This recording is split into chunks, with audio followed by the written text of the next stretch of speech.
What's going on, everyone? We're running an experiment on the Grizzly. I just spent like an hour modifying the Grizzly, and we're out doing a test to see how much of a difference your tires actually make. I want to pull over here and show you all the updates I did to the Grizzly. We've been hard at work trying to make it my own, adding some accessories, and of course changing the tires. But I'll show you what we're working with now. Ooh, that kickstand, I still didn't shorten it enough. I'll explain that in a minute, but there you go. There's the current state of the Grizzly. I'll put up a before picture so you can see real quick. What we did was we changed out the grips to a set of locking grips. I added bar end mirrors. I put on some carbon fiber yellow wrap right there on the handlebars to kind of break it up. Wrapped the front fender. We did the yellow spoke skins to give it some flash, and then we changed the tires. It had some CST tires on it that were totally worn out from all the wheel spin. We threw on some Kenda Kraze tires, and that's what I want to test today. Because these tires, they're a little bit different. So it's like a road slick, right? I mean, it's real fast rolling, smooth tire. And the CSTs were more knobby. They were so loud. These are so quiet, and these are shorter. Does that affect your speed and your acceleration, having shorter, height-wise tires? These Kenda Kraze, they were actually really a pain in the butt to put on there. I'm not gonna lie, it was a pain in the butt changing tires on this Grizzly. One of the most difficult bikes I've ever done. And I do this all the time. But the sidewalls are real squished, they're short. The tubes barely fit in the tires. I threw Mr. Tuffy liners in there as well, just for some puncture protection. But these are they're 20 by 4.5 is the tire size. So they're slightly wider, and the profile, they're like low profile tires, right? They're squished down. Believe it or not, they're about 1.5 inches shorter in height. That's a lot. Ground to top of the old tires is about 23 inches. This is about 21.5 inches from ground to top of these tires. So I want to know, by shrinking the diameter of the tires, did that help my acceleration? And what did it do to my top speed? We're going to test it right now. So let's jump out on this thing. They're so much quieter. They got great grip on the pavement. They're probably going to be terrible for off-road, but I'm not too worried about that. I ride like 90% of the time on the street anyway. But you can see, I'll flip to all wheel. We'll do a quick acceleration. You can see the wheel spin. Probably better than the knobby tires. You don't hear it though. They're so much more quiet. But I want to come up here and do an acceleration test. We're going to check the 0 to 30, just like we did last time. I think last time it was just over 6 seconds. Let's see where we hit this time.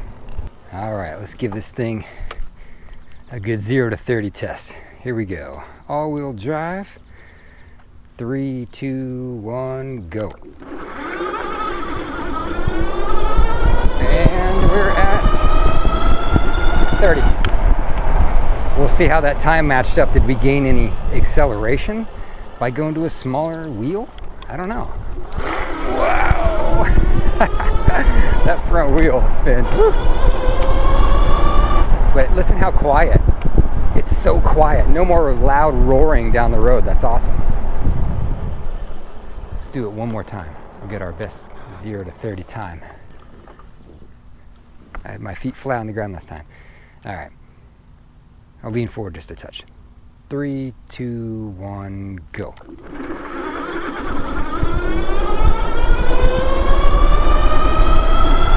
$30. I mean, maybe quicker. It might be quicker. I don't know. Let's go test the top speed now. That's what I really want to know.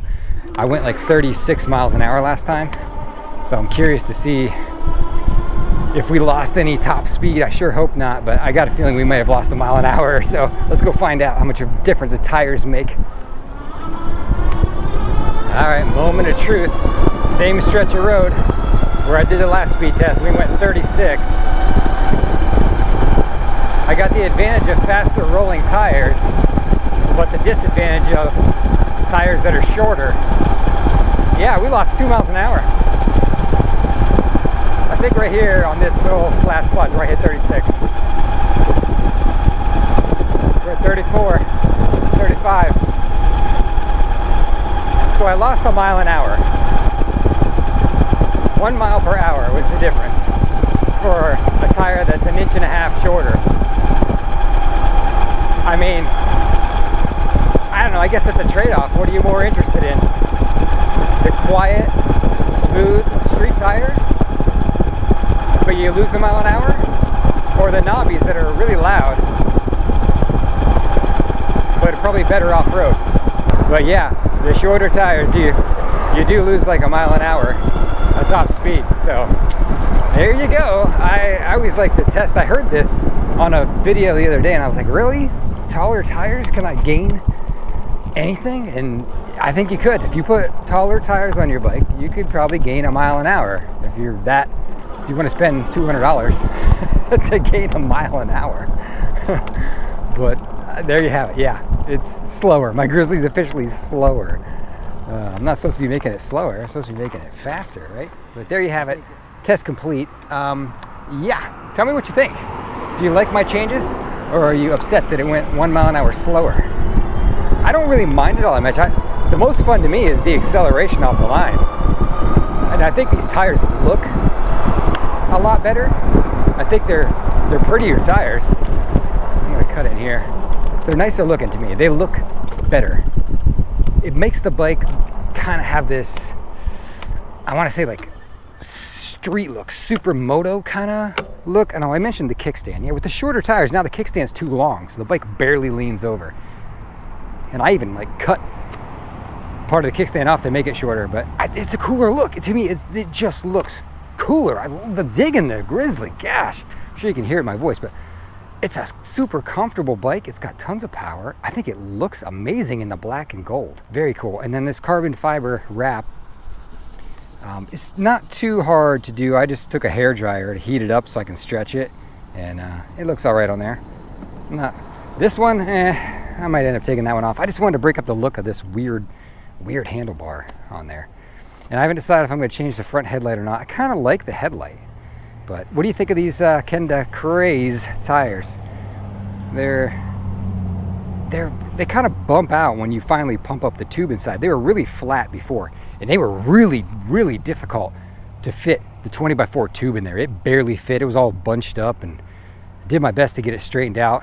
I put the Tuffy liners in it, and so I'm actually impressed with the construction of the Grizzly. I will say that. I'm impressed. Taking this thing apart, you get to see how it's put together. There is torque arms, torque washers, and torque arms on both sides of the front motor. Same with the rear. Torque washers and torque arms on both sides. Those motors are not going anywhere in those dropouts. What's a pain in the butt about the rear one is instead of the wheel dropping down, it comes back toward the back of the bike. You have to slide it out the back, so it gets hung up in the chain and the derailleur, and it's a pain to take off and on, honestly. But there you go. That's the Grizz. I'm gonna do a bunch more on the Grizz. We're gonna put this up against a bunch of other bikes because I'm digging this bike. This is my new baby. It's so comfy. It is so comfy. And I should mention too, the shorter tires, it did bring the seat height down a little bit. I mean, 1.5 inches in diameter, the seat height should be down like 3/4 inch, right? It definitely feels a little bit lower. It's right at about 33, and I looked up online. That's what they say. It's supposed to be stock, and I mean it's there now. So stock, it was higher than that. It was probably 34. And I think that's all the changes we've done so far. I did pedals too. I don't know if I told you I did pedals. Black and gold on the pedals. We're trying to black and gold everything. I don't know if I'm going to wrap the rear fender or not, and maybe do something with the battery under there. But we got to dig into this. We got to dig into here and look and see what we got controller-wise going on in there, and what I might be able to replace. I'd love to kind of juice this thing up a little bit. I'm digging the look though. What do you think? I think it looks really sharp going down the road. It's eye-catching, absolutely eye-catching. Gotta always check to make sure what wheel. I'm not an all-wheel when I start out, because you get a lot of burnout on this thing. But let's head home. Hope you enjoyed. Let me know what you think of the Grizz modifications. I can't say that I'm totally surprised that we lost a mile an hour, but it's still got plenty of acceleration. That's what I want. That's the fun part. Let's do this actually just for fun. Nothing behind me. Okay, let's just do a 0 to 30. I'm going to pedal too. Ready? 3, 2, 1, go. I'll help it out and pedal. Wow, man, I gotta tell you, trying to keep the front wheel on the planet. Holy cow. It's slip sliding all over the place. And another thing, the next thing we got to change too is the chain ring. You totally lose. Look at this. I'm pedaling like a maniac. I'm in 7th gear. There's no feeling. You ghost pedal this thing so easily. After 25 miles an hour, you're out of pedal. So we got to change that. All right, that's all for today. Subscribe for some more content on the Grizzly. Talk to y'all later.